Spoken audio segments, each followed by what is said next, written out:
vous souhaite la bienvenue au webinaire en langue française du WDI, l'organisation mondiale qui défend les droits des femmes basés sur le sexe, tels qu'ils ont été définis dans la CEDEF, la Convention de l'ONU pour l'élimination de toutes les formes de discrimination à l'égard des femmes. C'est pour cette raison que le WDI est à l'origine de la Déclaration des droits des femmes basée sur le sexe, parce que les femmes et les filles subissent des violences en fonction de leur sexe, et non en raison du sentiment qu'elles auraient d'être des femmes ou des filles. Notre déclaration compte déjà plus de 39 000 signataires à travers le monde, provenant de 160 pays, et ce chiffre augmente de 200 signatures par semaine. Nous vous invitons à la signer à votre tour si ce n'est déjà fait. Notre déclaration se compose de 9 articles, parmi lesquels l'article 9 qui réaffirme le besoin de protection des droits de l'enfant. Donc on aura Blandine avec moi qui fera la modération du chat et qui prendra vos questions. Elle ajoutera également les liens utiles au fur et à mesure du déroulé de l'intervention de Marie Moidon. Voilà, notre invitée, c'est Marie Moidon, qui est membre du WDI France Nous Femmes. Bonjour Marie. Elle Bonjour. est titulaire d'un diplôme universitaire Violences faites aux femmes. Son mémoire portait sur la nécessité de prendre en compte les violences face à une jeune fille qui se dit trans. Le début de son engagement militant féministe, c'est lorsqu'elle a découvert qu'il y avait eu une culture valorisant la pédophilie dans les années 70-80. Marie est également formatrice sur les violences faites aux femmes, la pédocriminalité et l'égalité entre les sexes. Oui, bonjour. Moi, ma découverte de ce phénomène, ça date du début des années 2010, euh, où en fait, malheureusement, les enfants de mes amis ont été massivement victimes d'un pédocriminel. Et malheureusement, je savais déjà que ça existait, la pédocriminalité. Mais là, ce qu'il y avait de nouveau, c'est tous les discours que mes amis ont découverts autour de ce qui s'était passé. Et notamment, ce pédocriminel, il était très ami avec un couple de parents. Et dans ce trio infernal, il y avait une circulation d'écrits militants. Et ça nous a vraiment stupéfaits. Notamment Tony Duvert, qui est ouvertement pédophile. Alors, j'utilise le terme pédophile pour parler vraiment de cette mouvance militante. Euh, Plus tard, j'utilise plutôt le terme pédocriminel, qui est beaucoup plus adapté, puisque les pédocriminels n'aiment pas les enfants, évidemment. Mais j'utilise les deux mots, hein, pédocriminel pour parler des actes et pédophilie pour parler de ce mouvement, en fait, très militant, en fait. Et quand j'ai découvert, en fait, cette culture, ça m'a quand même fait écho, ça m'a rappelé des souvenirs et j'ai voulu creuser. Parce que finalement, je la connaissais, cette culture. Moi, je suis née en 77, donc je vois très bien ce que c'est, mais j'avais pas du tout capté que ça avait eu une telle ampleur. Et c'est là que j'ai découvert ce que j'ai appelé une culture pédophile de ces années-là. Alors, est-ce que tu pourrais, Ghislaine, mettre la diapo 2 pour qu'on voit un petit peu le genre de citation qui pouvait y avoir? Alors, il y a vraiment des citations affreuses, hein, mais bon, ça me semble important de vous les montrer. Alors ça, c'est issu d'un livre de Catherine Baker. C'est un livre qui circulait beaucoup dans certains milieux militants. Elle a écrit Insoumission à l'école obligatoire en 85 et en 2014, les éditions Time Party ont ressorti Insoumission à l'école obligatoire. Et ça, c'est tiré d'un chapitre qui s'appelle Contre l'assujettissement du sexe mineur. Alors, ce livre, il circulait parce que auprès de gens très bien, hein, enfin, en fait, parce que l'insoumission, on trouve ça sympa. C'est des gens qui aimaient pas forcément l'école, bon. Mais en vrai, la plupart des gens, ils trouvaient que le titre était sympa, mais ils lisaient pas le livre en entier. Et moi, je l'ai lu en entier, le livre. Et en fait, ça craint vraiment. Et quand j'ai croisé plusieurs fois des gens des éditions Time Party, je leur ai dit, mais enfin quand même, vous l'avez réédité en 2014, ce bouquin. Vous avez fait une préface. Pourquoi est-ce que dans cette préface, parce que moi je suis pas pour la cancel culture, il faut rééditer les choses, mais pourquoi est-ce que vous n'avez pas dit, bah, en fait, on se désolidarise de certains des propos de Catherine Baker. Mais non, il n'y a rien de marqué par rapport à ça. Et j'ai jamais pu savoir pourquoi il s'était pas désolidarisé. Alors, on va vous mettre le lien du bouquin de Catherine Baker, hein, qui est affreux, mais bon. Et puis, il y avait un autre livre qui circulait dans les mêmes réseaux, en fait, c'est Yves Bonnardel, qui est un grand admirateur de Catherine Baker. C'est un type qui est vraiment dans les milieux militants, avant-gardistes, machin. Pendant des années, il avait prôné l'antispécisme, et puis maintenant, bah, l'antispécisme, c'est reconnu par plein de gens. Alors, j'ai l'impression qu'il a voulu se mettre dans une nouvelle avant-garde. Et maintenant, son truc, c'est la domination adulte. Donc, aux éditions Myriadis en 2015, il a sorti La domination adulte contre l'oppression des mineurs. Alors lui, il ne se dit pas ouvertement pédophile, contrairement à Catherine Baker, où on comprend dans ses écrits qu'elle a quand même une certaine attirance. Mais les références de Yves Bonnardel sont des militants pédophiles, et si on lit entre les lignes, on voit que bon, il a une vraie sympathie. Voilà. Donc ça, c'est pour dire que cette culture pédophile des années 70-80, elle a continué à sévir. Et vous allez avoir le lien du livre d'Yves Bonnardel dans le chat, jusqu'aux années 2010.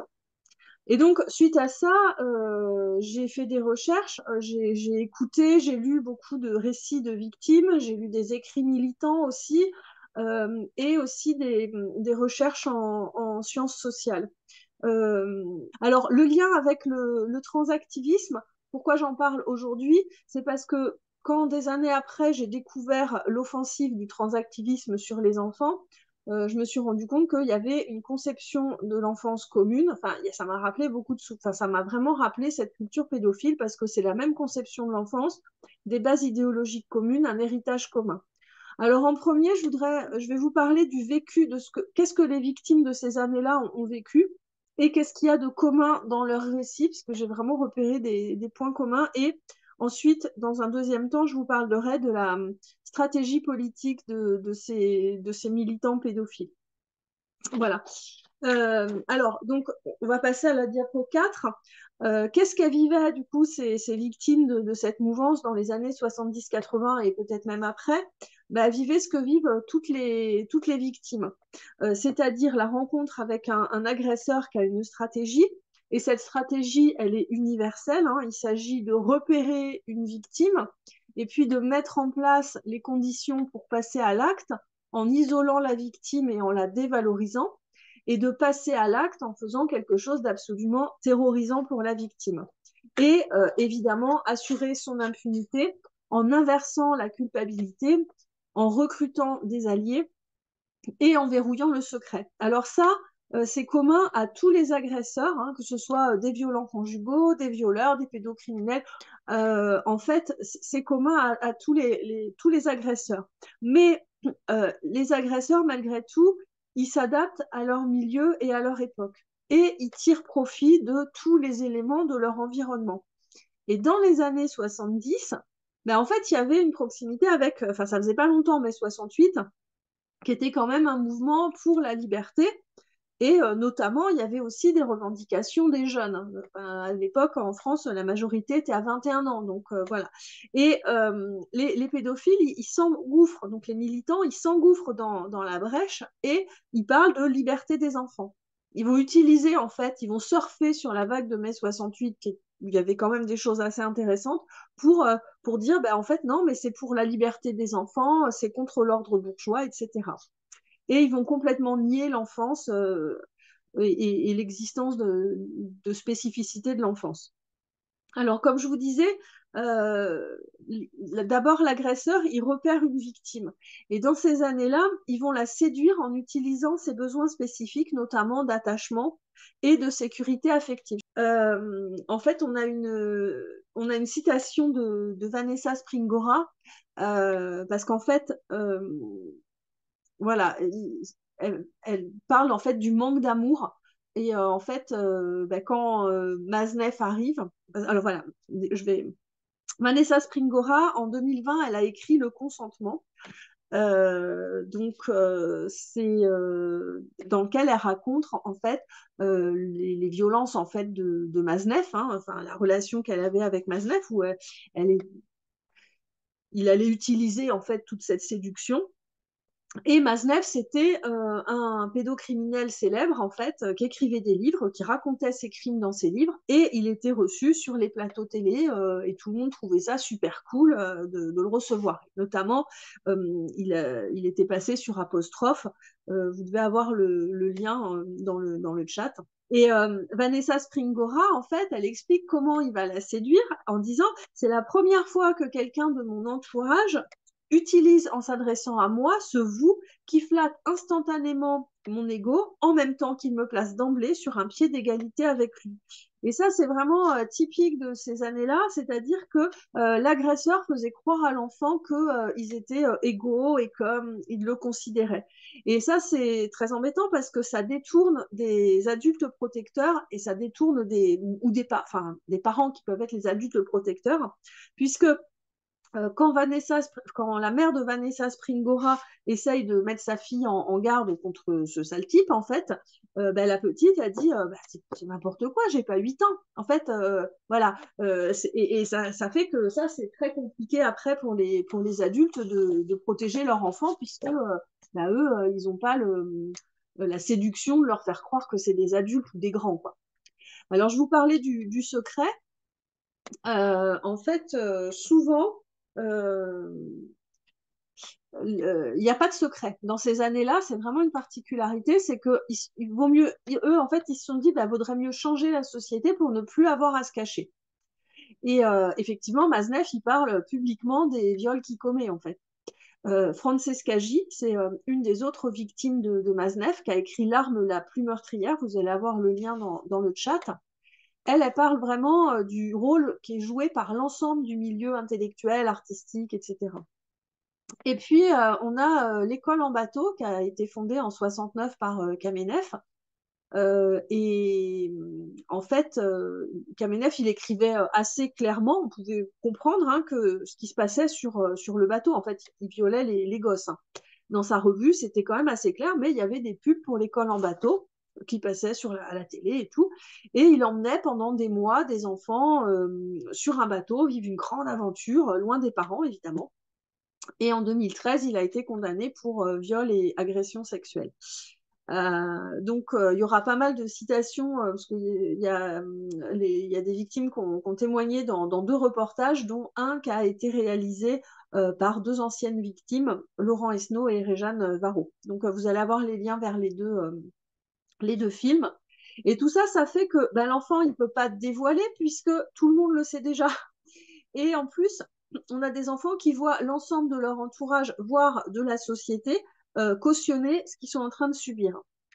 Alors parfois, il y a quand même un secret il est délimité, pas par la menace, hein, mais parce qu'il faut protéger les autres qui seraient trop cons pour comprendre. Et c'est vraiment l'agresseur qui délimite les frontières du secret. Eva Ionesco, elle a réalisé en 2008 un film qui s'appelle My Little Princess, dans lequel elle raconte son enfance où elle vivait chez sa grand-mère. Et en fait, sa mère, c'était une espèce d'artistouille du milieu branché parisien qui faisait des photos. Et on a vraiment l'impression qu'à un moment donné, elle se dit ah tiens, j'ai laissé un truc chez ma mère, ça pourrait me servir. Et le truc en question, bah, c'est sa fille. Et elle se met à faire des photos pédopornographiques de sa fille, qui plaît énormément à tout le milieu branchouille. Voilà. Et à un moment donné, elle dit dans le film, elle dit à sa fille, tu dis rien à mamie, c'est un secret entre nous. Bon, jusqu'ici rien de nouveau, hein. Mais c'est surtout qu'elle dit, elle comprendrait pas. Donc ça, on voit vraiment.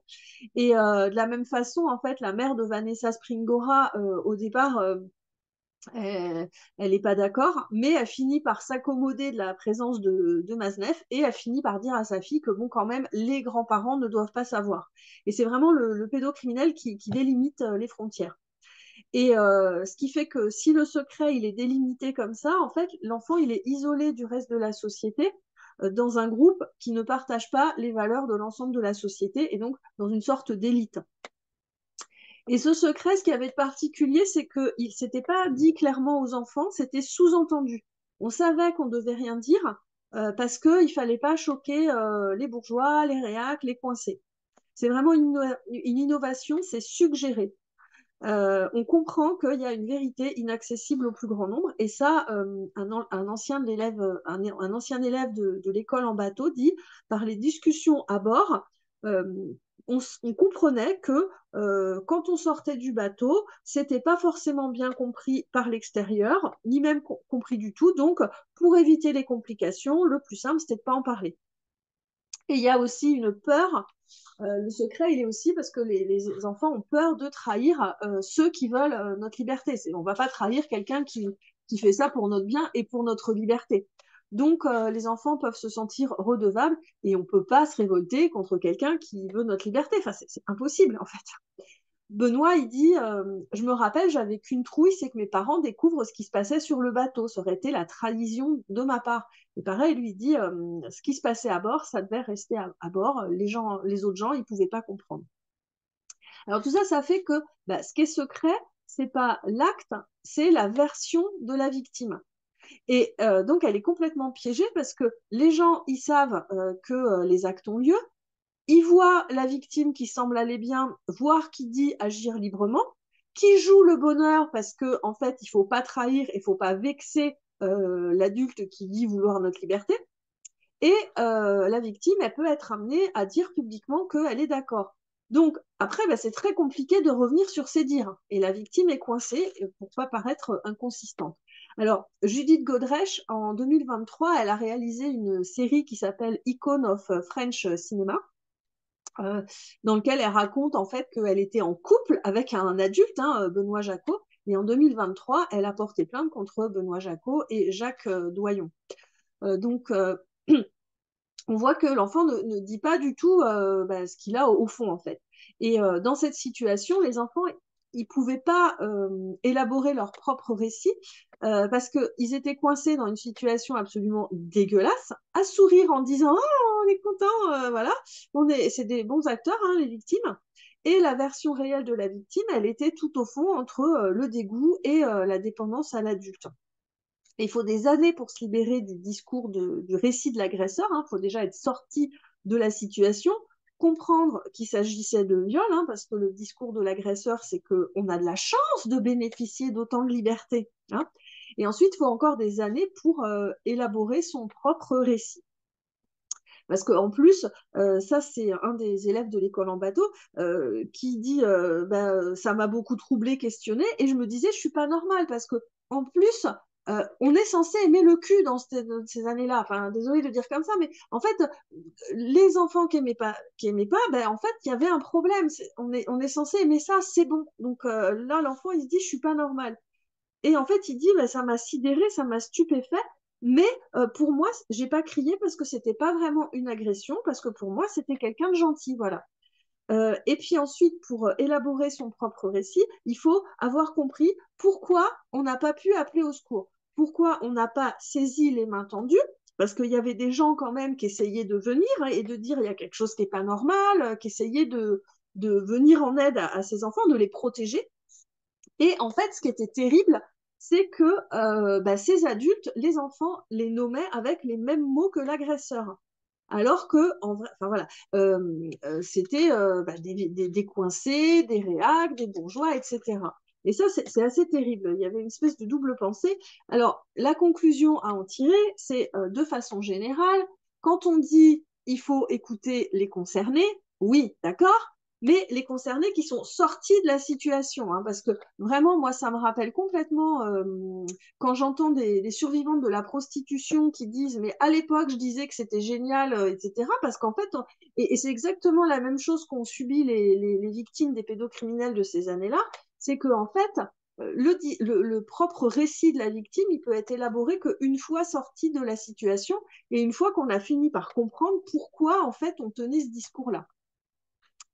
Mais on va en reparler par la suite de tout ça. Alors, je vous parlais du recrutement d'alliés. Bah, l'agresseur, il recrute des alliés. Là, le recrutement, il est massif. Hein. Donc, même le 27 janvier 77, dans Libé et Le Monde, il y a une pétition rédigée par Maznef qui a été publiée, signée par plein de gens. Et c'est un soutien dans l'ensemble de la société et particulièrement dans la gauche cool. Voilà. Alors, il y a quand même Pierre Verdrager, qui a écrit Le Grand Renversement. Vous allez avoir le lien, hein, deux liens vers ses travaux. C'est un sociologue, c'est super intéressant parce que lui, son sujet d'étude, c'est cette mouvance-là. Donc, quand je l'ai découvert, ça m'a évidemment beaucoup intéressée. Et en fait, lui, ce qu'il dit, c'est qu'il y avait aussi une part de l'extrême droite, en fait, qui soutenait tout ça, avec des fantasmes un peu différents. À gauche, la gauche cool, moi, ce que j'appelle la gauche cool, c'était plutôt un fantasme de pseudo-égalité, on joue à être égaux, ce qui n'est pas du tout vrai, hein, mais... et à l'extrême droite, c'était plutôt un fantasme de l'enseignement, je vais te faire découvrir quelque chose, sachant que c'est pas aussi séparé que ça, parce que par exemple, Kamenev, il avait aussi ce fantasme-là du mentor qui apprend tout aux enfants. Enfin, voilà. Et donc, évidemment, comme c'était toute l'élite qui trouvait ça génial, bah, l'agresseur, il était du côté de la bien-pensance et son pouvoir était renforcé. Il arrivait même à recruter des parents qui, au départ, n'étaient pas d'accord. Alors, et ce recrutement, il se faisait aussi par la peur, en fait, de passer pour réac. Ça vous rappelle peut-être quelque chose à l'heure actuelle. Et voilà, ça se fait pas de critiquer un discours qui est très très bien ficelé. Et vraiment, c'est pour ça que moi, ça me semble important de parler de cette culture-là, parce que face à un discours qui est complètement délirant mais super bien construit, et c'est super important de s'armer intellectuellement, parce que sinon, on finit par se dire, bah, j'ai pas de contre-argument, alors peut-être, j'y avais pas réfléchi comme ça. Et je pense qu'il y a vraiment aussi beaucoup de gens chez qui ça a fait ça. Alors, je vous disais que les agresseurs, ils dévalorisent les victimes, hein. Dans ces années-là, il y avait vraiment une dévalorisation par comparaison avec un agresseur qui se sentait grandi. Il s'agissait de s'entourer d'enfants et de se sentir grandi par comparaison avec eux. Et c'est complètement délirant parce qu'évidemment que les enfants, ils admirent les adultes qui sont autour d'eux et en plus qui paraissent cool parce que déjà c'est facile d'être admiré par les enfants, mais en plus si on est cool, bah, c'est encore plus facile. Et ben en fait ces gens-là, ils prenaient l'admiration des enfants pour une preuve de leur propre grandeur. Et en fait, en comparaison, les enfants étaient dévalorisés. Alors, Vanessa Springora, elle décrit, en fait, à un moment donné, elle a une dissertation à écrire, et Maznev, il dit, ah, non, mais vas-y, je te l'écris, mais pour faire le beau, en fait. Et il écrit la disserte à sa place, et elle dit, mais par la suite, jamais il s'intéressera à mon journal, jamais il va s'intéresser à ce que je fais, en fait. L'écrivain, c'est lui. Et donc, par comparaison, l'enfant est dévalorisé. Et Gilles, il dit, en parlant de Kamenev, on se motive à aller de l'avant, à pas se faire critiquer, parce que Kamenev, c'est quelqu'un qui avait la critique facile. Voilà. Et il y avait une dévalorisation aussi en amenant l'enfant à se sentir redevable, notamment Adèle Haenel, hein, qui a témoigné à Mediapart en 2019 des violences de Christophe Ruggia. Elle finit par penser que, comme c'est l'actrice principale de Christophe Ruggia, elle pense que ben, c'est grâce à lui, quoi. C'est un peu ça. Elle dit, je le trouvais dégueulasse, mais je me sentais redevable. Il faisait tellement pour moi. Voilà. Donc, vous allez avoir l'entretien d'Adèle Haenel et puis aussi l'impression d'avoir été choisi ou élu, puisque notamment Kamenev, il organisait un stage avant d'emmener les enfants dans lequel il piochait les enfants qui lui plaisaient et quelque part, ils avaient été choisis et élus en fait. Alors, il y a une autre façon de la dévaloriser, la victime, c'est que elle est dénigrée, c'est elle qui a un problème. Je l'ai un peu abordé tout à l'heure.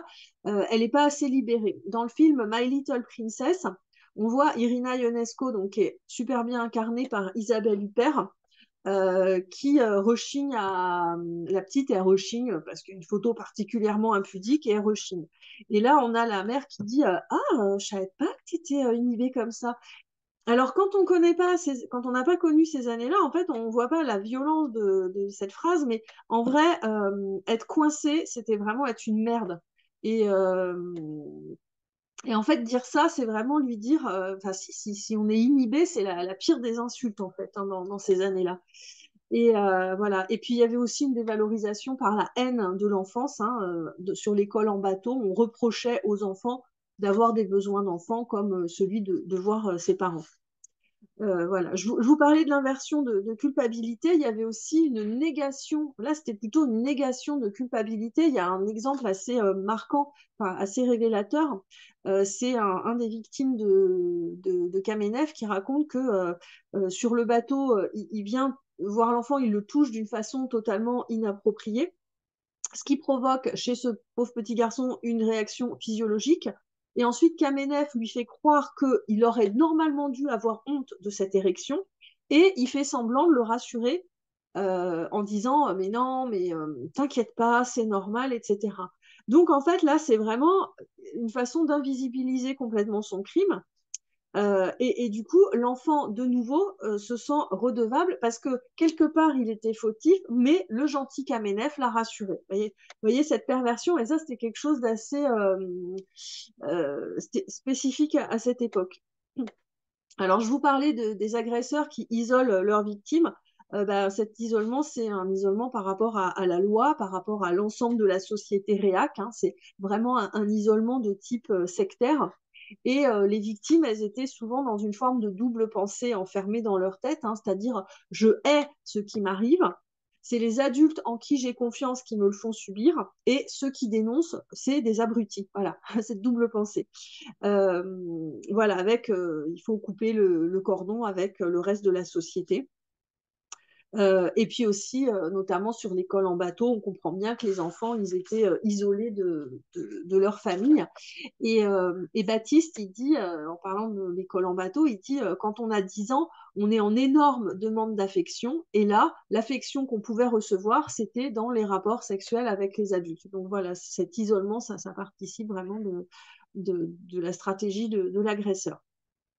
Et, euh, et Jérôme Stéphan, il dit quelque chose d'assez intéressant. Alors, Jérôme Stéphan, c'est l'avocat de Gilles. Gilles, c'était une des victimes de Kamenev, qui a continué, qui est resté sur le bateau, qui n'est jamais parti, et qui est devenu adulte et qui est devenu lui-même agresseur.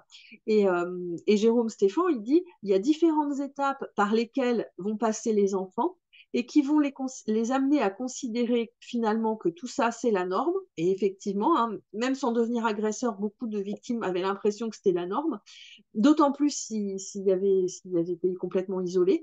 Et ça va même les amener à considérer que tout ce qu'ils vivent, ils le vivent sans contrainte et volontairement. Et ça, c'est vraiment typique de la stratégie de l'agresseur de ces années-là. Alors évidemment, le pouvoir sur les victimes, il est complètement renforcé. Et moi, il y a vraiment deux auteurs qui m'ont aidé à comprendre, parce qu'on parle souvent du psychotrauma sur les violences sexuelles, et c'est hyper important, mais la psychologie sociale, ça explique énormément de choses. Et notamment Jean-Léon Beauvois et Robert Vincent Joule, qui ont écrit La soumission, enfin plusieurs livres, hein, dont La soumission librement consentie, Petit traité de manipulation à usage des honnêtes gens. Eux, ils parlent pas de violence sexuelle, hein, ils parlent de techniques de manipulation, mais ça éclaire énormément sur beaucoup de situations, et surtout sur les situations de cette mouvance-là. Alors, l'idée, c'est que pour manipuler, en fait, une contrainte directe, c'est facilement repérable. Donc, il vaut mieux donner l'illusion de liberté. Et en fait, il montre qu'il n'y a pas forcément besoin de donner un ordre pour qu'une personne fasse ce qu'on veut. Premièrement, il faut commencer par donner l'impression que l'autre agit librement, et ensuite lui faire quelque chose qu'il n'aurait pas fait sans notre influence. Et ça peut être, et même c'est mieux si c'est une action qui n'est pas conforme à ses goûts, à ses valeurs, à ses envies. Et surtout, il ne faut pas donner de sanctions ni de récompenses explicites, parce que sinon, ça permettrait à la personne de rationaliser l'acte. J'ai fait ça parce qu'on m'a forcé, ou j'ai fait ça pour avoir la récompense. Donc, il vaut mieux éviter les sanctions et les récompenses explicites. Alors là, j'ai vraiment plusieurs exemples, hein, notamment Vanessa Springora qui explique que Maznev, il envoyait des lettres, plein de lettres enflammées et très bien tournées, il est écrivain quand même, à ses victimes, et les victimes, elles se sentaient un peu obligées d'être à la hauteur, et elles s'appliquaient à écrire en retour leurs, entre guillemets, sentiments. Donc elles écrivaient des lettres enflammées. Ce qui servait ensuite à Maznev, en fait, pour montrer que c'était elle qui voulait. En plus, ça les enferme. Et de la même façon, Kamenev, sur le bateau, il obtient, sans jamais dire ce qu'il faut faire, il obtient ce qu'il veut des enfants. Parce qu'il n'y a pas de règle énoncée. euh, Baptiste, il dit, il y a la nudité qui n'est pas imposée, mais plus que lourdement suggérée, donc on s'y met tous. Et puis Fabien, il dit, c'est tellement induit, personne ne nous l'a demandé, et pourtant on se sent obligé de le faire. Voilà. Et quand on est manipulé de la sorte, en fait, la seule explication, parce qu'en fait, bah, il n'y a pas eu de sanction, il n'y a pas eu de récompense, et la seule explication que trouve la personne, c'est de se dire, bah, j'ai agi librement. Et si la victime ne parvient pas à définir ce qu'a constitué la contrainte, bah, c'est impossible de se révolter. Et ça, c'est horrible parce que pour les enfants qui continuent à faire des trucs qui les débectent, bah, c'est destructeur. Et ça rend complètement fou de faire des choses qu'on a l'impression de les faire librement alors que c'est répugnant. Voilà. Et alors, Beauvois et Joule, ils parlent aussi de la spirale d'engagement. En fait, quand on pose un premier acte, c'est difficile de revenir en arrière. En fait, plus on fait d'actes dans un sens, plus en fait, pour avoir l'air cohérent, pour avoir l'impression même vis-à-vis de soi-même d'être cohérent, plus on continue dans la même voie. Par exemple, si j'ai une vieille voiture et que j'ai fait des frais dessus, et qu'après je continue à faire des frais, au bout d'un moment, rationnellement, vaudrait mieux se dire je la mets à la casse. Et bien en fait, en vrai, le cerveau, ce qu'ils expliquent, c'est que c'est plutôt plus j'aurais fait de frais, plus j'aurais été engagée dans cette voie, et donc plus ça va être difficile de revenir en arrière. Et pour les victimes de ces années-là, c'est la même chose, puisqu'en fait, on les amène à dire ou à montrer qu'elles sont complètement d'accord, qu'elles trouvent ça génial et qu'elles ont de la chance d'avoir des adultes qui les laissent libres. Et plus elles font ça, plus après, pour avoir l'impression quand même d'être cohérente, et ben en fait, ça va être dur de revenir en arrière. Il faut des années justement pour qu'elles puissent faire le chemin inverse. C'est pareil, ça rappelle quand même pas mal de choses de ce qui se passe en ce moment avec l'offensive transactiviste. Et ce qu'explique aussi Beauvois et Joule, c'est que plus une culture est libérale, plus c'est facile d'utiliser ces techniques de manipulation, parce que dans une culture libérale, on considère que les actes partent tous du libre arbitre. Donc c'est beaucoup plus difficile de... Voilà. C'est l'escalade de l'engagement. Oui. Euh, Alors, on a des adultes là dans cette mouvance qui refusent l'autorité, mais qui sont dans la toute-puissance. Parce que l'autorité, c'est mal, certes, c'est leur truc, hein, mais par contre, eux, ils sont dans la toute-puissance complète.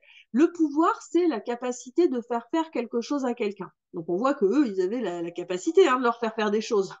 Enfin, on a eu deux exemples. Hein. L'autorité, c'est quand même assez particulier, puisque l'autorité, c'est pas la toute-puissance, c'est subordonné à une finalité. Quand il s'agit d'enfants, la finalité, c'est la prise en compte des besoins fondamentaux de l'enfant. L'autorité, c'est basé sur la confiance. Hein. On est quand même obligé d'avoir une certaine confiance pour que l'autre reconnaisse notre autorité. L'autorité s'exerce sans violence et elle nécessite un cadre clair. Et là, en fait, on était dans une sorte de coolocratie dans lequel il pouvait, en utilisant le fait d'être cool, exercer un pouvoir absolu. J'aime bien ce néologisme de coolocratie. Il séduisait par un comportement cool. Et c'est facile, en fait, d'être admiré par un enfant. Parce que les adultes, ils ont besoin d'adultes référents. Mais en plus, si on est super cool, si on est super subversif, bah, c'est hyper facile, en fait, de les manipuler, en fait. Parce que surtout les ados, ils aiment bien les adultes cool et subversifs. Donc voilà, il y avait une séduction par le cool, et en plus en faisant croire aux enfants que le pouvoir n'existait pas. Comme on l'a vu, hein, du coup, les techniques de manipulation marchent bien. Alors, il n'y avait pas de cadre, hein, et par contre, tu peux mettre la diapo 7, s'il te plaît. Mais par contre, c'était au gré des caprices de l'adulte.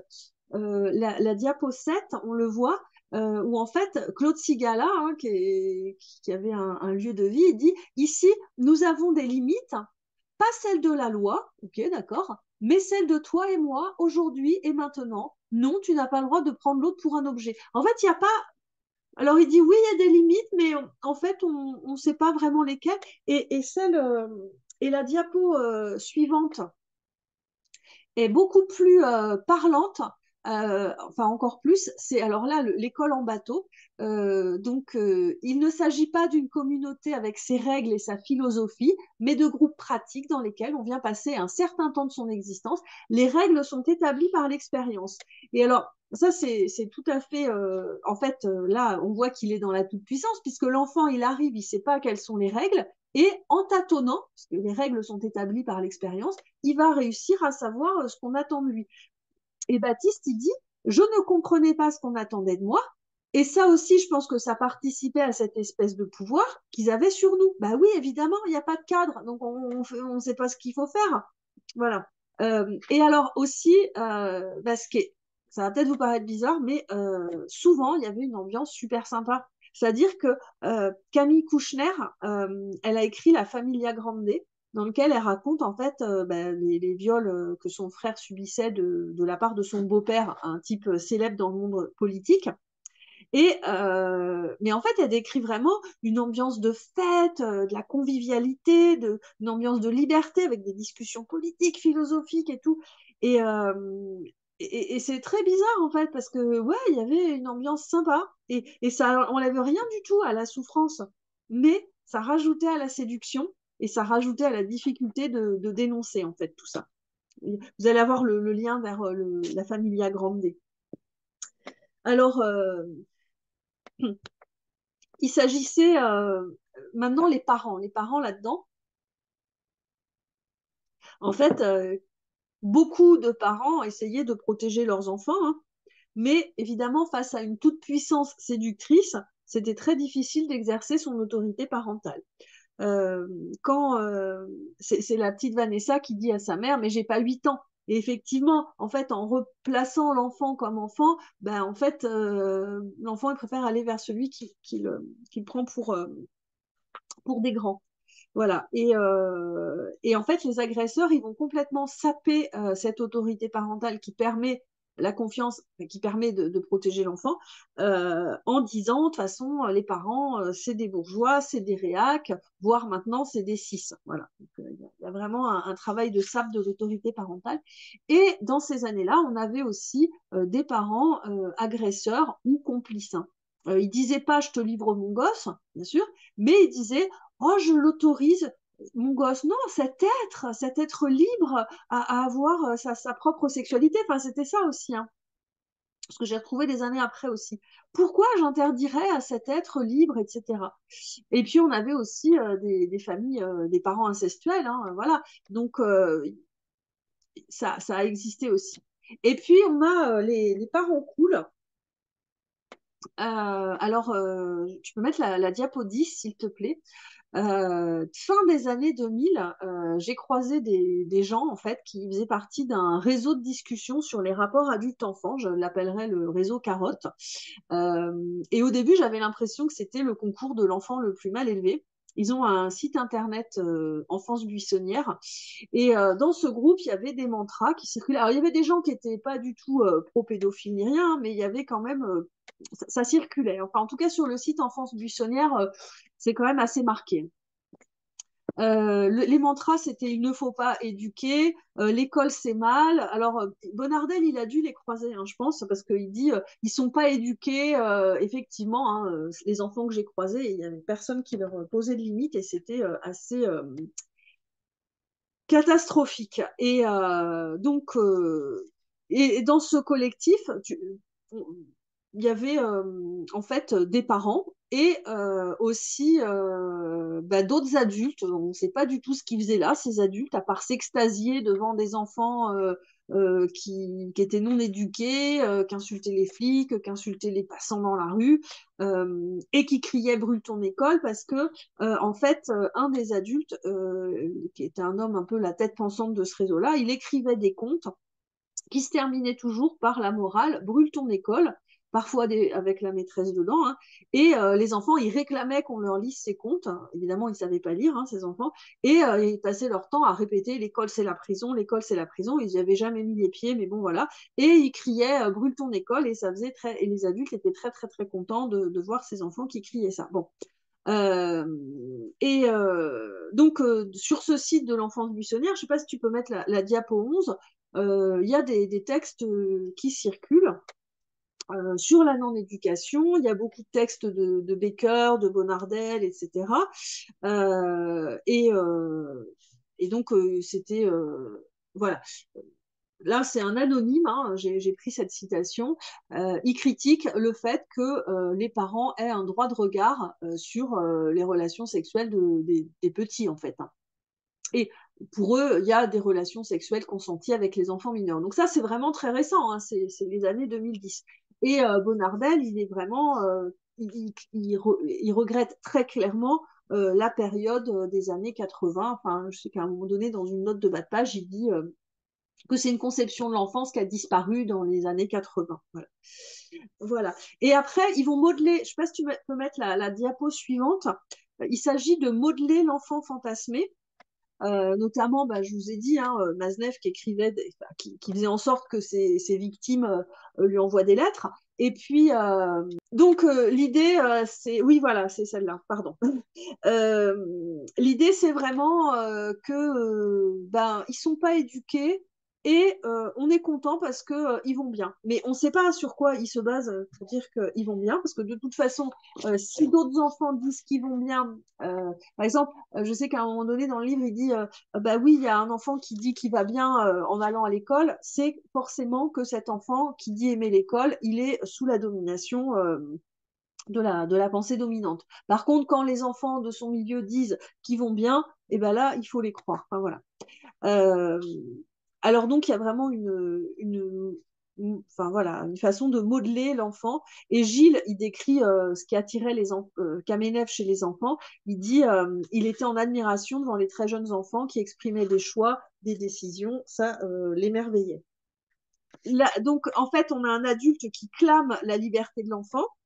L'enfant, pour plaire à l'adulte, répète qu'il est libre ou il donne l'impression de l'être. Et donc l'adulte, il dit, bah, vous voyez, il dit qu'il est libre. Voilà. Et, euh, et comme ça, l'adulte, il se fait croire à lui-même qu'il est face à un égal. Et on a notamment, enfin voilà, plein de gens qui s'extasient devant les enfants non éduqués. Alors on a aussi une négation de de la violence, parce qu'en fait, il y aurait des bonnes et des mauvaises victimes. Déjà, il faudrait, selon eux, distinguer, je ne sais pas si tu peux mettre la diapo 14, il faudrait distinguer les rapports, merci, les rapports, il faudrait distinguer les rapports consentis des viols.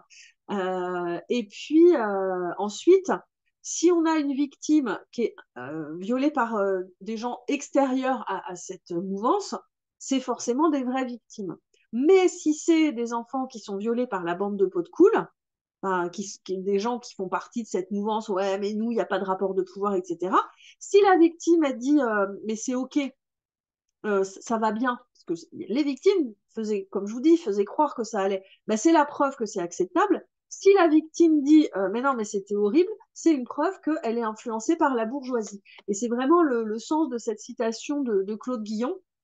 Alors Guillon, c'est un espèce de type qui se dit libertaire et qui avait un site internet, je crois qu'il est décédé maintenant. Alors il dit clairement qu'il n'est pas pédophile, lui, mais par contre il les défend comme une liberté comme une autre, hein. Et vous voyez le ton un peu à rebours des niaiseries inventoriales, enfin on voit qu'il y a quand même, il se place vraiment au-dessus voilà, au-dessus de tout le monde, quoi. Voilà. Ce progrès sera récompensé par une nouvelle mode psychiatrique. Donc voilà, comme si c'était une mode psychiatrique que de dénoncer les abus sexuels, parce qu'effectivement, depuis quelques années, il y a énormément de victimes de ces années-là, évidemment, qui sont devenues grandes, hein, et qui dénoncent tout ça. Et Claude Guillon l'avait un petit peu prévu, donc il dit que ce serait une mode. Voilà. Et il y a aussi l'idée que c'est l'interdit qui créerait le traumatisme. Donc en fait, c'est pas l'acte en lui-même, hein, c'est le fait que la société l'interdise. Et les parents de Baptiste, ils portent pas plainte contre Kamenev de peur de traumatiser encore plus leur enfant. Et lui, il se demande quand même si c'était pas plutôt pour se protéger eux-mêmes. Et il dit, j'aurais aimé une réaction outrée. Il faut vraiment qu'il y ait quelqu'un à un moment donné qui nous dise, il y a un problème. Sinon, bah, tu finis par te dire que c'est peut-être normal. Et c'est tout à fait ce qui se passait pour beaucoup de victimes à qui personne ne disait c'est pas normal. Voilà. Et il y a aussi une invisibilisation, alors ça, tu peux mettre la diapo 16, des symptômes qui sont considérés comme cool. Alors évidemment, il y a beaucoup de victimes qui ne manifestent aucun symptôme apparent, mais il y a quand même des signes, notamment une hypersexualisation, qui devraient normalement donner l'alerte. Mais comme dans ces mouvances-là, le rapport à la normalité, c'est bourgeois, c'est mal, c'est n'importe quoi, enfin voilà, ben, du coup, en fait, on ne regarde pas les symptômes et on trouve ça hyper cool quand on a un enfant qui est hyper sexualisé, hein, ce que dit Yves Bonnardel, euh, reste toujours platement considéré, toujours ce ton un petit peu supérieur, hein, et donc, il dit, mais c'est n'importe quoi de considérer ça comme un symptôme, en fait. Voilà. Donc, voilà. Voilà, pour lui, c'est des inquiétudes infondées et bah, c'est formidable en fait, hein. On va laisser les enfants avoir des comportements sexuels inadaptés et comme ça va être des proies pour des nouveaux prédateurs, hein. Enfin, il y a vraiment une façon de penser comme ça, de ne pas voir en fait la souffrance des enfants. Et puis, on va effectivement, enfin, c'est des gens qui vont avoir des solutions complètement délirantes contre les violences sexuelles faites aux enfants. En gros, Bonnardel, pour lui, bah, il suffirait qu'il n'y ait plus d'autorité d'emprise parentale, que les enfants aient droit de partir comme ils veulent de chez eux pour éviter les violences au sein de la famille. Bon, ce qui est complètement une méconnaissance des mécanismes d'emprise et notamment de ce que peuvent vivre les enfants au sein des familles. Bon, et pour lui, évidemment, et puis pour tous ses potes de cette mouvance-là, la protection, c'est mal, en fait. C'est considérer les enfants comme inaboutis, et donc il faut arrêter de vouloir protéger les enfants. Ce serait une forme de discrimination. Voilà, c'est comme ça donne une idée un peu, j'espère, de comment bah, l'ambiance qu'il y avait à cette époque-là et de ce que pouvaient subir et vivre les enfants. Alors maintenant, je vais vous parler de politiquement, en fait. Alors, il y a un livre que je vous conseille, c'est Un silence de morte, la violence masculine occultée de Patricia Romito. Elle donne vraiment une explication de comment, en fait, il y a les stratégies individuelles et après les stratégies politiques et qu'il y a un aller-retour entre les deux. Déjà, il y a une conception de l'enfance, la diapo 18, s'il te plaît, une conception de l'enfance et de la sexualité. C'est un constructivisme absolu. Tout est construit, tout est relatif. Voilà. Alors, Bonnardel, qui a l'air de tout avoir compris, hein, si nous continuons à partir d'évidence, alors évidemment, lui, au moins, il ne part pas d'évidence, hein, qu'il y aurait de toute éternité des enfants et des adultes, on ne pourra jamais changer le monde. Voilà. Ça, c'est sa thèse, hein. Et puis, ensuite, en fait, la catégorie d'âge, ce serait une catégorie construite au même titre que la race, le sexe, voilà. Et puis ensuite, la diapo d'après, en fait, il dit bah, j'ai d'abord hésité, peut-être j'aurais pu faire des distinctions entre les enfants, les tout petits, les ados, les pré-ados. Et puis après, il dit oh, mais non, non, en fait, c'est de l'agisme, tout ça. Et, euh, et en fait, la diapo d'après, sa conclusion, en fait, alors là, c'est quand même assez incroyable. Sa référence, c'est René Scherrer, hein, un pédophile notoire, qui dit et à 4 ans, on peut affirmer sans hésitation que l'enfant est capable de se débrouiller par lui-même et de gagner sa vie. Parce que Yves Bonnardel, il n'aime pas l'école, mais par contre, le travail des enfants, pour lui, ça pose pas de problème, hein. Parce que les enfants sont libres, hein, faut bien qu'ils gagnent leur vie. Et si on veut qu'ils puissent partir de chez eux, il faut leur permettre en fait de trouver du travail.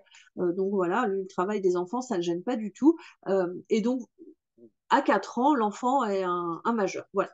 Il y a une incompréhension de ce que c'est que la vulnérabilité, hein. En fait, pour eux, l'enfant, il serait vulnérable uniquement en raison de sa condition sociale et pas du tout parce que, bah, naturellement, les bébés dépendent des adultes, hein, ça, voilà. Et après, ils font une sorte d'homme de paille, à savoir que si on n'est pas d'accord avec le fait qu'ils se tapent des gosses, c'est uniquement parce qu'on pense que les enfants sont purs et que la sexualité, c'est mal. Voilà. J'appelle un homme de paille parce que c'est pas du tout pour ça qu'on dit qu'il faut pas se taper des gosses. C'est pas parce que la sexualité c'est mal. Mais en fait, un homme de paille, ça consiste à, quand on peut pas détruire l'argument de quelqu'un, enfin, ou contredire un argument, en fait, on va transformer son argument en un autre argument beaucoup plus facile à contredire, et c'est ce qu'on appelle un homme de paille. Voilà. Donc, et donc une négation complète des caractéristiques de l'enfance. Et en fait, en gros, alors on va mettre la diapo 22 quand même. Euh, tant...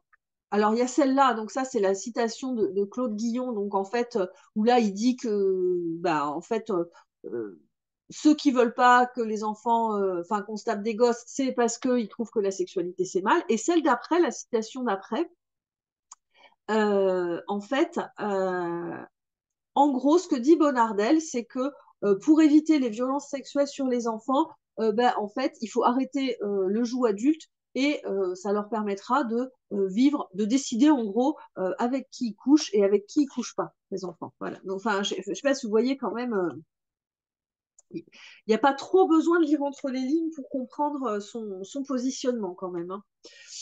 Voilà. Et puis, alors je vais vous parler de Jean Bérard. Jean Bérard, il a écrit un texte qui s'appelle De la libération des enfants à la violence des pédophiles. C'est un historien. Son texte est vraiment très intéressant. Et en fait, il s'est intéressé à un argument des pédocriminels pour abolir la majorité sexuelle. Alors déjà, rien que cette idée de majorité sexuelle, c'est un terme de pédophile, puisque en fait, il n'y a pas de majorité sexuelle. C'est-à-dire, la majorité sexuelle, ça ferait croire que les enfants en dessous d'un certain âge, ils n'ont pas le droit. Mais non, en fait, ce qui est interdit en dessous d'un certain âge, c'est de se taper des gosses. C'est un interdit qui porte sur les adultes, pas sur les enfants. Enfin bon. Et donc, en fait, eux, donc ces pédocriminels, ils veulent abolir la majorité sexuelle. Et leurs arguments, c'est les enfants sont capables de consentir. Donc ça, on le retrouve hein, dans plein d'écrits, hein, Guillon, Scherer, enfin, voilà. Et distinguer la sexualité avec les mineurs du viol. Hein. Alors ça, il y a la diapo 23 où Claude Guillon, il dit s'il s'agit de violence, de rapports sans violence physique particulière, comme si il pouvait y avoir, comme si un rapport avec un enfant pouvait être non violent. Enfin, en soi, c'est violent en fait. Enfin, c'est hallucinant d'avoir à dire ça. Ah, donc, et le troisième argument, c'est renvoyer la responsabilité des violences les plus fréquentes au milieu familial. Et alors ça, j'ai juste montré sur la diapo 24 l'erreur de logique en fait. Parce qu'effectivement, la plupart des violences ont lieu dans le milieu familial, mais en fait, ils disent bah, la plupart des méchants sont des A, c'est-à-dire la famille. Donc, tous les A sont des méchants. Ça, déjà, non, toutes les familles ne sont pas violentes. Et donc, tous les B sont des gentils. Donc, si vous faites partie de notre communauté, enfin, eux, c'est ce qu'ils disent, hein, notre super communauté de gens cool, et ben en fait, forcément, ça peut être que génial. Voilà. Et puis aussi, il y a un pinaillage sur les limites. En fait, en gros, ça va être, oui, mais alors, si c'est un enfant qui a 14 ans et 364 jours, on peut pas. Et 15 ans et un jour, là, on peut. Mais en fait, juste, il n'y aurait pas besoin de mettre des seuils d'âge, en fait, si vous n'étiez pas là, bande de merde, là. Enfin, en fait, ils nous emmerdent parce que, oui, forcément, un seuil, il faut bien le fixer à un moment donné. Mais s'ils n'étaient pas là, ces pédocriminels, il n'y aurait pas besoin de mettre de seuil d'âge. Et en plus, ils pinaillent. Enfin, non, c'est ça qui est. Enfin, vraiment, ils sont pénibles, quoi. Enfin bon, plus que pénibles, d'ailleurs.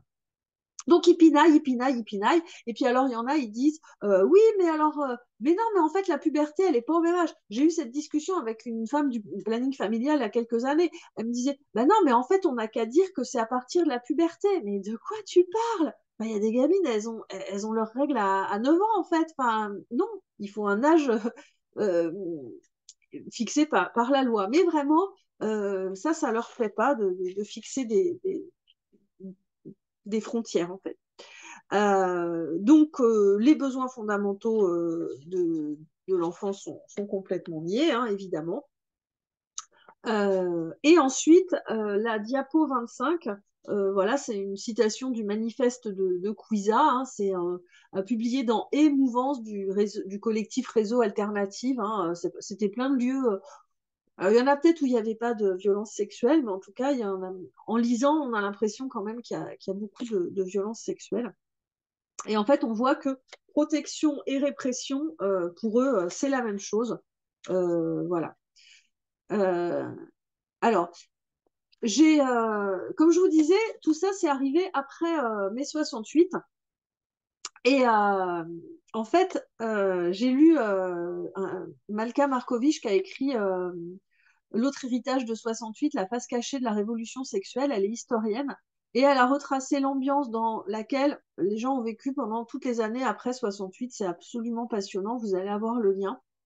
Et moi, 68, c'est mon imaginaire d'enfance parce que mon père, il me racontait tout le temps mai 68, le mouvement ouvrier. Et en fait, c'est des années après que j'ai découvert en fait qu'il y avait eu aussi un mouvement étudiant.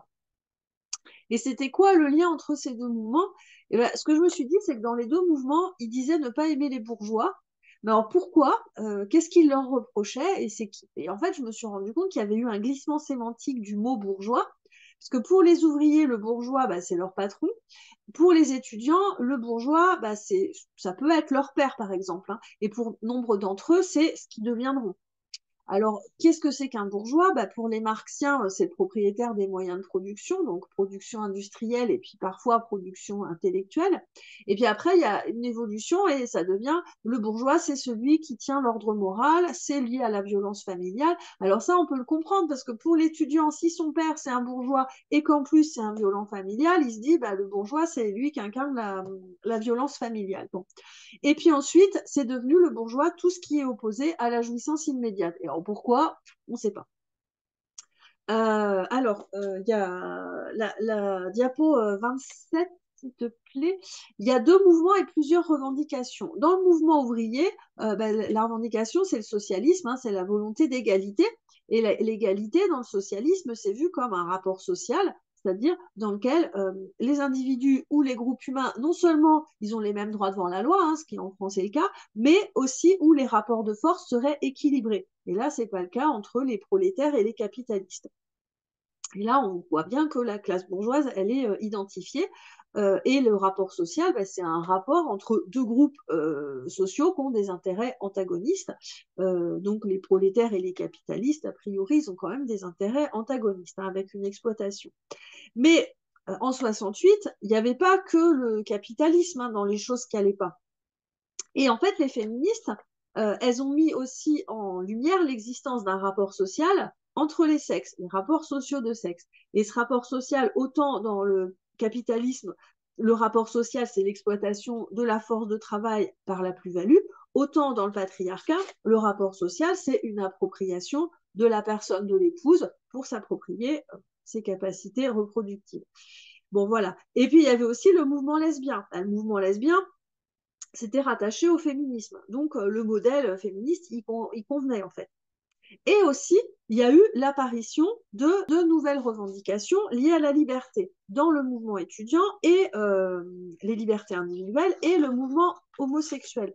Et alors, qui c'est qui exerce le pouvoir?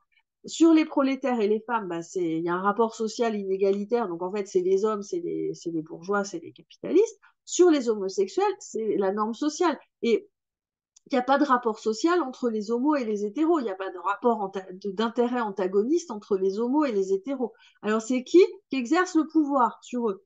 Eh bien, petit à petit, on a fini par dire que c'était les bourgeois. Mais je ne sais pas pourquoi, parce que il y a aussi de l'homophobie dans le milieu ouvrier. Bon. Et après, le mot égalité aussi, il a changé, parce que, comme je vous disais, dans le socialisme et le féminisme, l'égalité, c'est un rapport social.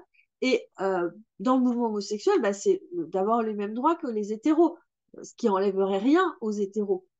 Et il y a eu un glissement aussi sémantique de la notion d'égalité, qui est aussi même droit pour tous. C'est pas du tout la même chose que de vouloir un rapport social, puisque égalitaire. Et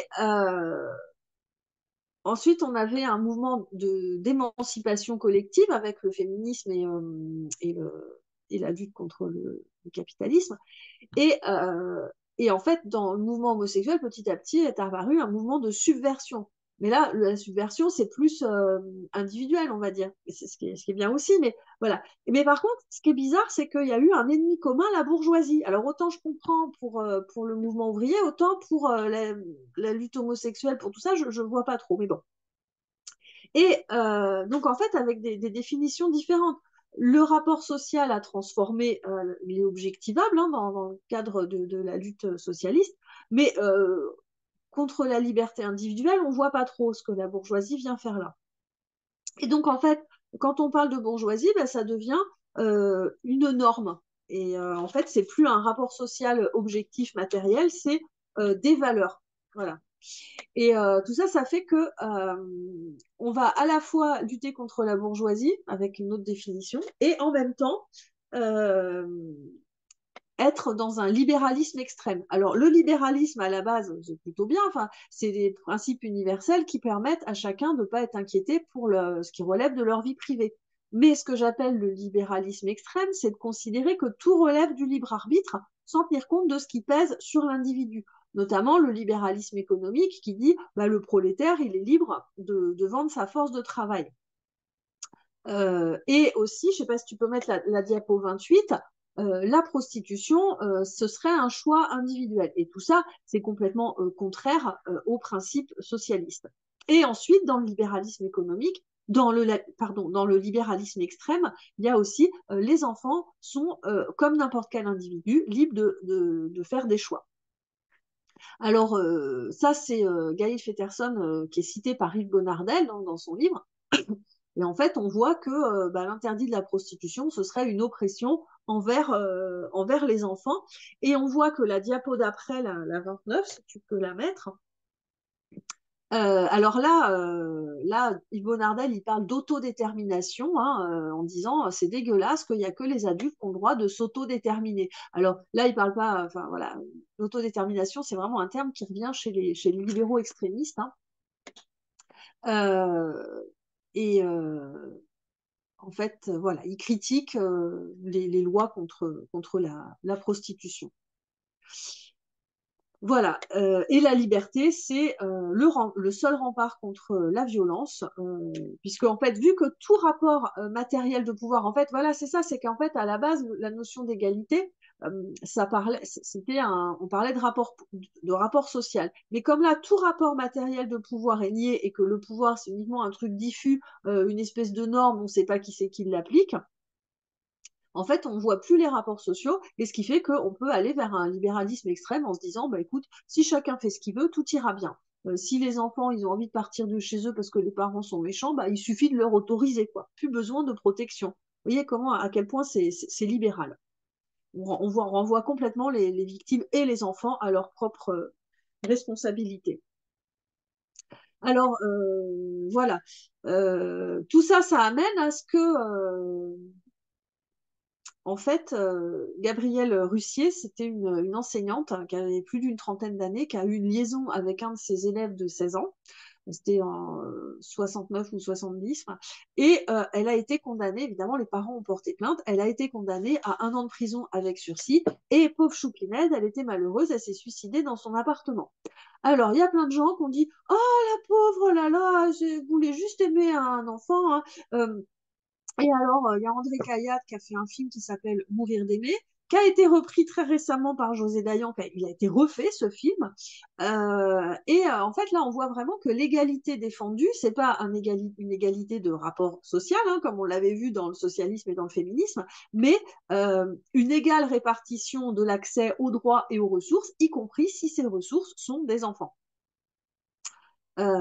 Donc voilà. Et j'en ai encore entendu parler la semaine dernière de cette pauvre choupinette de Gabrielle Russier. Et souvent, en plus, l'argument, c'est oh oui, mais enfin, quand même, si ça avait été un homme, on n'aurait rien dit. Ben, j'espère que si, on aurait dit quelque chose si un prof, il se tape son élève. Enfin, bon, voilà. Donc, cette notion d'égalité, a été complètement dévoyée, en fait. Et donc, en fait, on va de la critique de la bourgeoisie, ça amène à la critique des féministes. Comme je vous disais, la bourgeoisie, ça n'a plus aucun sens. On ne sait pas qui c'est bourgeois.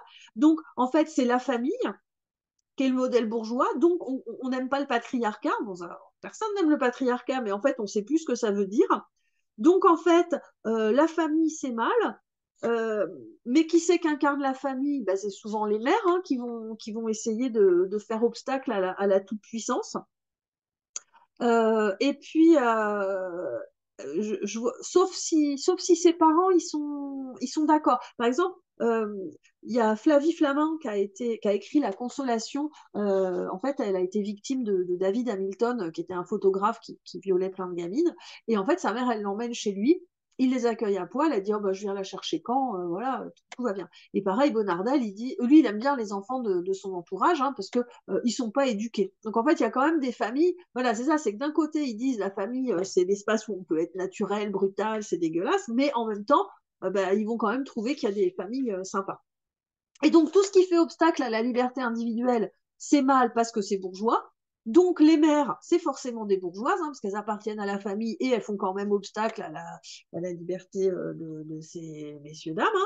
Hein. Alors là, je vous mets la citation page 31 pour vous montrer un petit peu l'état d'esprit de comment on voyait la liberté. C'est-à-dire que cette pauvre Catherine Baker, elle dit quand même c'est dégueulasse, les parents ils trouveraient ça louche si je m'intéressais à leur gosse. Mais oui, tout à fait. Voilà. Et puis, il y a une critique des féministes parce que bourgeoises, hein, et notamment Denise Bombardier, quand elle a un petit peu parlé sèchement. Enfin voilà, elle a eu le courage en fait de dire à Gabrielle Mazneff ce qu'elle pensait, puisqu'elle venait du Québec, elle arrivait, elle a complètement halluciné hein, de voir ce type qui racontait ses crimes, et elle est vraiment passée sur le plateau pour une réac en fait. Hein, voilà. Alors, la subversion, à ce moment-là, c'est la norme. Il faut être subversif. Sorge Chalandon, en 2001, il a écrit un article qui s'appelle Libé en écho d'un vertige commun et qui est vraiment super intéressant parce que en fait, on voit vraiment l'ambiance qu'il y avait à Libé à ce moment-là. Et j'aimerais bien savoir l'ambiance qu'il y a maintenant parce que comme ils sont assez bienveillants envers les transactivistes, visiblement, ça n'a pas trop changé. Et en fait, pour comprendre ça, bah, moi, il y a un débat j'ai regardé plusieurs fois parce qu'il est vraiment, c'est l'origine de ce qui nous arrive aujourd'hui. C'est le débat entre Chomsky et Foucault, avec Chomsky donc qui incarne le socialisme, hein, c'est un anarcho-syndicaliste, et Foucault le postmodernisme. Chomsky, et à un moment donné, il y a un passage qui est assez intéressant parce qu'il y a Chomsky qui dit bah, les prolétaires ils font la lutte des classes parce que c'est juste, parce qu'il y a une injustice du capitalisme, et Foucault il dit bah non c'est pour gagner. Et lui, en fait, Foucault, pour lui, c'est deux clans, et chaque clan veut gagner pour avoir le pouvoir. Mais quel pouvoir, en fait? Et pour Foucault, il y a une négation complète des rapports de pouvoir matériel, c'est qu'un clan contre l'autre. Et ça, c'est assez révélateur, en fait, de ce qu'on vit maintenant. En fait, on nie complètement les rapports sociaux de sexe, etc. Et donc, on appelle ce mouvement le postmodernisme parce que, en fait, il rompt avec les principes qui étaient à l'origine les principes de gauche, hein, les principes des Lumières. Et on a des auteurs comme Foucault, Deleuze, Derrida qui ont eu un énorme succès aux États-Unis. Les États-Unis, ils ont appelé la French Theory. Et c'est revenu de se diffuser de façon complètement impérialiste dans le monde entier, ces idées-là, un peu transformées au passage. Et Suzanne Lehmann, elle a écrit La gauche n'est pas woke en 2024. C'est une philosophe, c'est passionnant. Et elle dit qu'en fait, pendant longtemps, les gens de gauche, ils se référaient à des principes héritiers des Lumières, comme l'universalisme et la justice, qui était un principe universel. Et quand on voit la citation enfin, quand on voit comment Foucault, il voit pour lui, la justice, ça n'existe pas, en fait. Pour lui, tout est complètement relatif et tout le monde défend son bout de gras, y compris les pédophiles, hein, qui soutenaient aussi en disant, de toute façon, les enfants, donc, je vous dis, c'est un libéralisme extrême. Hein. Il suffit de leur demander s'ils sont d'accord ou pas. Alors, Hélène Peucrose et James Lindsay ont écrit Le triomphe des impostures intellectuelles. Il y a un relativisme culturel. En fait, ils ont listé en fait les principes postmoderne, notamment le relativisme culturel. Il n'y aurait pas de principe éthique universel autre que normatif. Et la norme, c'est mal parce que c'est imposé par les bourgeois ou par l'Occident, on ne sait pas, ça dépend. Donc, le pouvoir, c'est plus un rapport social entre deux groupes aux intérêts antagonistes, mais c'est une norme sociale uniquement. Donc, en fait, on peut faire référence à la Grèce antique. Et en fait, l'idée, c'est de montrer que les représentations et le rapport à la pédophilie, il a changé dans l'espace et le temps. Et ça, Pierre Verbraget, il explique comment c'est un travail rhétorique pour avoir raison, mais qui est basé sur rien. Tout ça, ça montre que bah, si la représentation elle change dans l'espace et le temps, ça prouve que l'interdit c'est arbitraire. Enfin, selon eux, hein, parce qu'évidemment non, pas du tout. Donc on a un relativisme éthique et culturel aussi. Toutes les violences se valent. Alors ça, c'est Suzanne Lehmann qui parle de ça en fait, d'une tendance des woke, enfin, elle les appelle les woke, moi je les appelle les postmodernes, mais on parle des mêmes gens, hein. Face à quelqu'un qui dénonce une violence, on va lui rétorquer que d'autres groupes aussi exercent des violences, donc c'est rendu acceptable parce que inévitable. La diapo 37, on voit que Guillon, il explique que bah, y a d'autres violences, hein, pourquoi le sexe, on dit que c'est une violence plus grave, alors qu'il y a bien d'autres violences. Enfin, en fait, on va brouiller complètement l'existence de la violence. Voilà. Un autre des principes du postmodernisme que je trouve assez intéressant, là c'est la diapo 39, on va passer à la 39 directement. C'est le relativisme cognitif. En fait, c'est le fait qu'il n'existerait pas de réalité objective indépendante de la façon dont les individus ou les groupes l'aperçoivent. En fait, selon les postmodernes, l'idée qu'il y a une vérité objective, c'est quelque chose de normatif, donc de bourgeois, donc de dominant, alors que, et j'aime beaucoup cette citation d'Alan Sokal dans la préface de Cross et Lindsay, en fait, il dit, mais si on n'accepte pas le fait qu'il y a une vérité, ben, en fait, évidemment, c'est ceux qui ont le pouvoir qui vont imposer leur propre vérité s'il n'y a pas de réalité objective. Contrairement à ce que disent les postmodernes, non, en fait, la post-vérité, c'est plutôt au bénéfice des puissants. Et puis, un autre principe du postmodernisme, c'est le brouillage des frontières. Les catégories, c'est produit par le discours, donc par les dominants. Ça, c'est tout à fait le principe du postmodernisme. Donc, en fait, la catégorie enfant, ça n'existe pas. Il n'y a, y a pas de réel. En fait, toute classification est arbitraire. Alors en fait, la stratégie politique, c'est de s'imposer hein, par une pseudo-autorité. Hein, il y a un pseudo-discours scientifique, hein, Bonnardel, il va citer plein d'écrits, et forcément la conclusion, c'est que l'enfance n'existe pas. Si on rejette le pédophile, c'est qu'on est incompétent, qu'on est ignorant, voire psychiatriquement instable. Hein, le terme de panique morale, il revient très très souvent. Verbraget, il parle du courant chez les artistes où on allait défendre la littérature contre les masses ignorantes. Hein. C'est Verbraget qui raconte ça, hein, le sociologue. Voilà. La stratégie politique aussi, c'est de dénigrer, de dévaloriser les adversaires pour les faire taire. Hein. Ils sont réactionnaires, ils sont d'extrême droite, ils sont coincés. Il y a tout un travail aussi sur le langage. Panique morale, puritanisme, époque puritaine, voilà. Et aussi faire régner une terreur intellectuelle et faire imposer la subversion comme norme. Hein. Il est interdit d'interdire. Je vous parlais de l'article de Sorge Chalandon tout à l'heure. Et aussi, une des stratégies politiques, c'est de détourner des luttes, hein, notamment le mouvement homosexuel, hein, puisque les pédocriminels ont dit mais nous aussi, on est une minorité sexuelle opprimée. Alors ça, Verbraget, il dit que en fait, ce courant-là pédophile, il s'est terminé plutôt au milieu des années 90. Moi, j'ai l'impression que ça a continué après, mais en tout cas, dans les grands médias, c'est quand même moins bien vu. Et en fait, lui, il dit qu'au milieu des années 90, il y a eu l'apparition du sida, et en fait, les pédophiles ont perdu le soutien des gays à ce moment-là. Enfin, c'est ce que constate Verbraget. Et puis aussi, on va détourner la notion de droit de l'enfant, parce qu'en fait, il renverse complètement les choses en disant on ne défend pas le droit des pédophiles, mais le droit des enfants à une sexualité. avec Bonardel qui est très nostalgique de tous les mouvements soi-disant d'enfants, hein, l'Indianer Commune, etc., dont de certains mouvements dans lesquels il y a eu des violences sexuelles contre les enfants, et aussi les enfants qui sont reconnus comme entités politiques. La notion de l'autodétermination, l'anti-agisme, les syndicats d'enfants, ça c'est Bonardel, il aime bien les syndicats d'enfants, qui revendiquent le droit de travailler, le droit de se prostituer, ça, là il aime beaucoup, les enfants autodéterminés, et la notion d'enfantisme. Alors ce terme-là, il y a plein de gens qui sont très bien hein, dans les mouvements qui se disent enfantistes, mais moi ça me pose vraiment problème parce que c'est construit sur la même façon que le mot féminisme, alors que ça fait comme si les enfants, c'était, comme les femmes, une entité politique, ce qui est quand même pas tout à fait la même chose.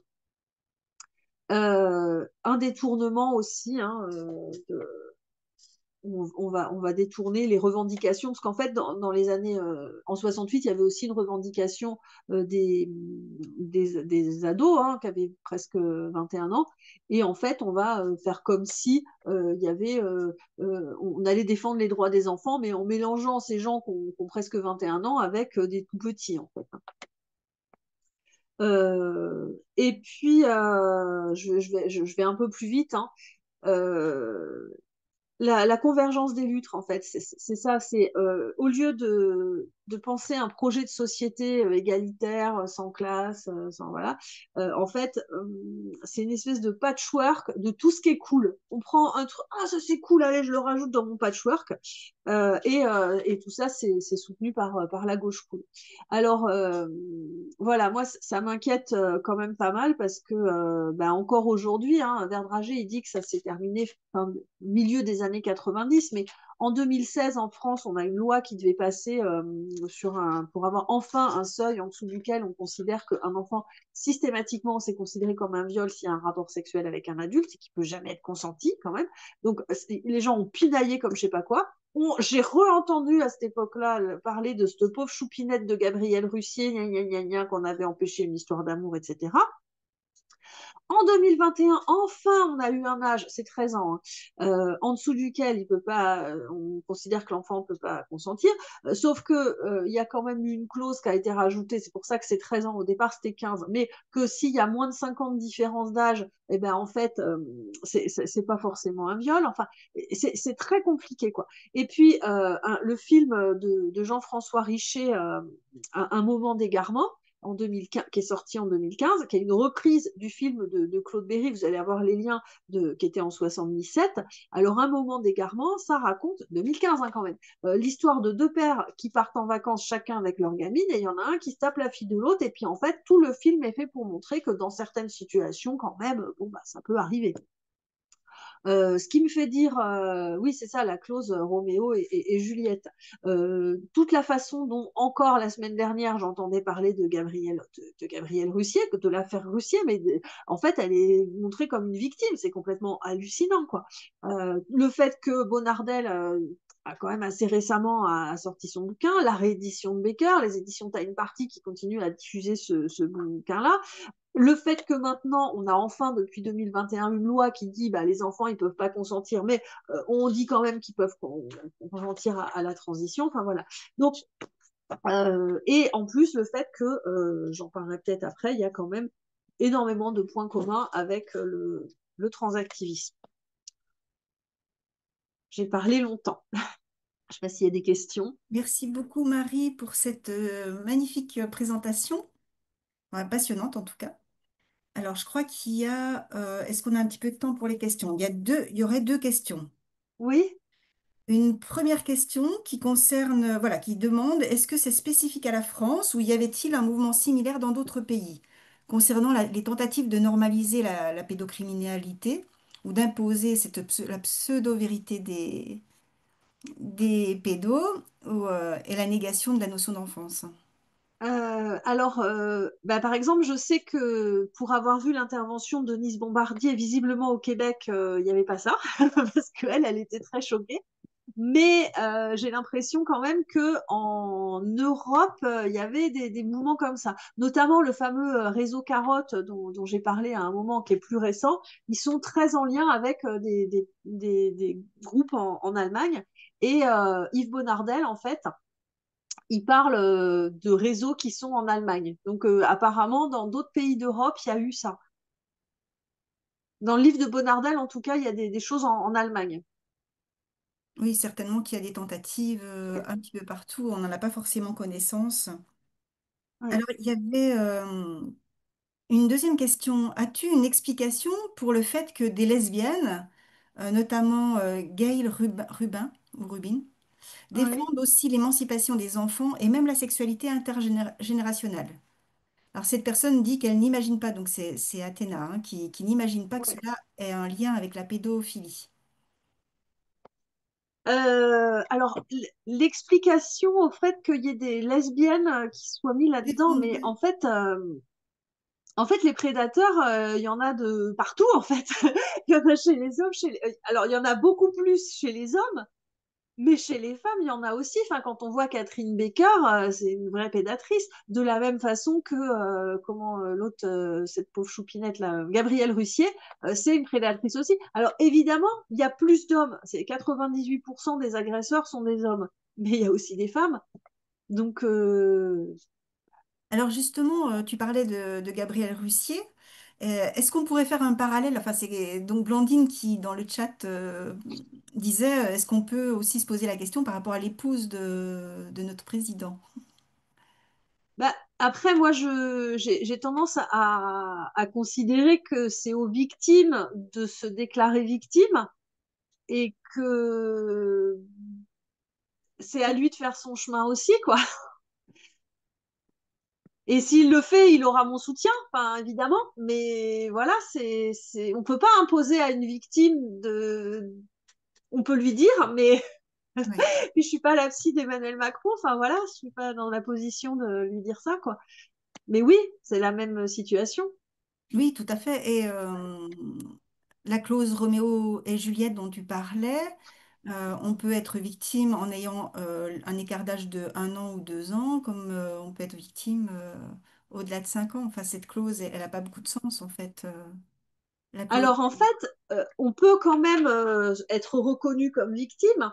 En fait, la loi qu'on attendait en 2016 et qui est passée qu'en 2021, elle permettait à la victime d'éviter à avoir à prouver qu'elle avait subi menace, violence, contrainte ou surprise. Parce qu'en France, le viol ou l'agression sexuelle, c'est défini par la menace, violence, contrainte ou surprise. Et en fait, ce qu'on voulait, c'était une loi qui dise en dessous d'un certain âge, l'enfant n'a pas à démontrer la menace, violence, contrainte ou surprise, parce que de fait, c'est ça. Et en fait, euh, s'il y a moins d'écart d'âge, si l'enfant démontre qu'il y a eu menace, violence, contrainte ou surprise, c'est considéré comme un viol. Mais là, en fait, c'est ça le problème, en fait. On ne Mhm. considère pas que c'est systématique. Je ne sais pas si j'ai été claire. Oui, me semble. Euh, Oui, tu as parlé aussi des années 68, hein, tu as fait le parallèle avec la libération sexuelle, avec notamment une nouvelle injonction faite aux filles et aux femmes d'être libérées. Et toutes les personnes qui étaient, enfin les filles qui étaient coincées, eh bien c'était l'insulte suprême, hein, d'être coincé. Il fallait vraiment être libéré, en fait. Mais même les petits garçons, hein, un petit garçon qui n'était pas assez libéré, il allait falloir le pousser au cul pour que voilà, il s'y mette, quoi. Enfin, c'était vraiment contre les enfants et les femmes, quoi. Vraiment, il y avait. Alors, il y a plusieurs personnes qui demandent si tu vas écrire un livre, être publié. Ben, En tout cas, alors, je pense qu'on te encourage à peut-être je vais écrire. déjà essayer de remettre mon mémoire, parce que j'ai écrit mon mémoire de violence sur de DU et je vais essayer de le mettre à jour, parce qu'en fait, j'aimerais bien le publier. Et je pense que je vais aussi parler dans ce mémoire, enfin, si je trouve un éditeur, je vais essayer enfin, de faire l'articulation, même si j'en ai parlé dans mon mémoire, j'aimerais bien articuler avec cette culture-là, en fait, de ces années-là. Alors, il y a une dernière question. Peut-on faire la comparaison entre les pédophiles des années 70 et les transactivistes d'aujourd'hui? Ben oui, en fait, oui, ben oui, en fait, ben, ça va être long comme réponse, mais en fait, oui, il y a plein de points communs. Un libéralisme extrême, hein, avec le consentement des mineurs à la transition, à la prostitution, à tout plein de choses. L'idée même le mot d'autodétermination, hein, il est toujours présent. On va détester tout ce qui est la protection. Il y a aussi dans ce libéralisme extrême la toute-puissance contre l'autorité, c'est-à-dire qu'on refuse l'autorité qui est protectrice et qui est pour les besoins, pour prendre en compte les besoins fondamentaux de l'enfant, mais par contre, on va être dans la toute-puissance.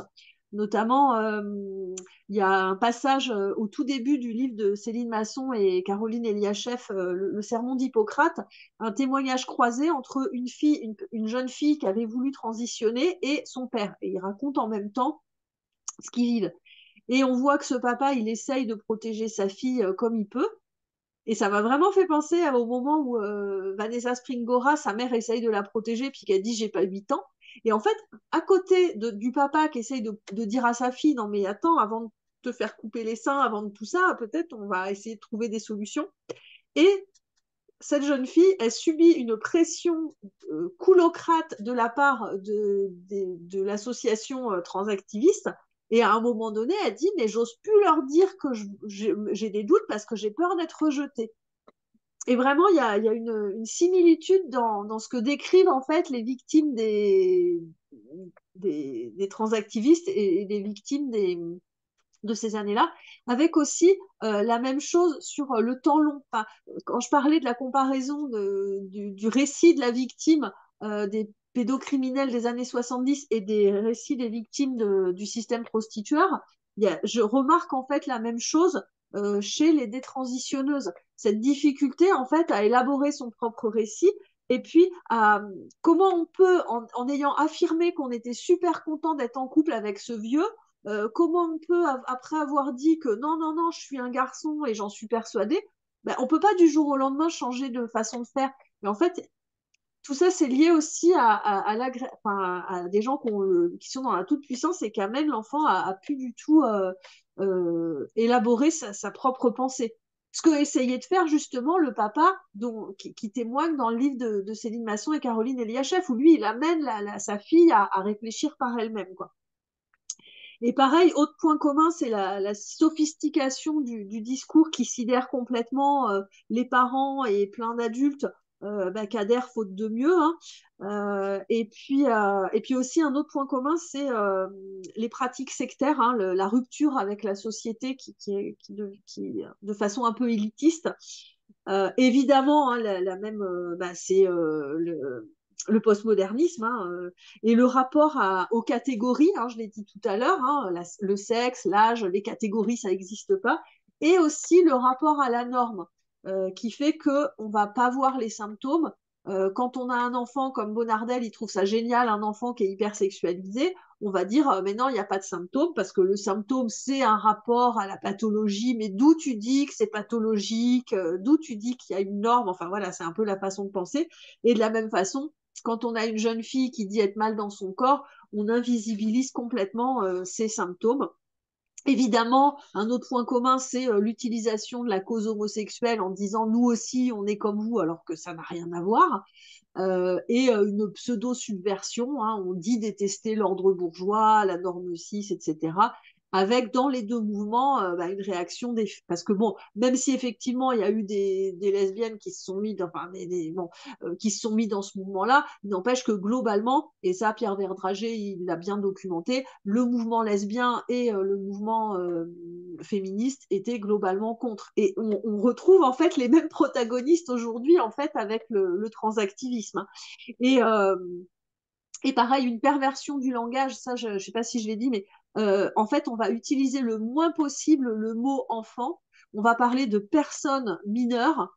Yves Bonardel, il parle la domination adulte, l'oppression des mineurs. Et pourquoi il l'explique dans son livre, hein, c'est parce que pour le mot mineur, en fait, ça désigne une catégorie sociale. La minorité, c'est un âge qui est posé par la loi, en fait.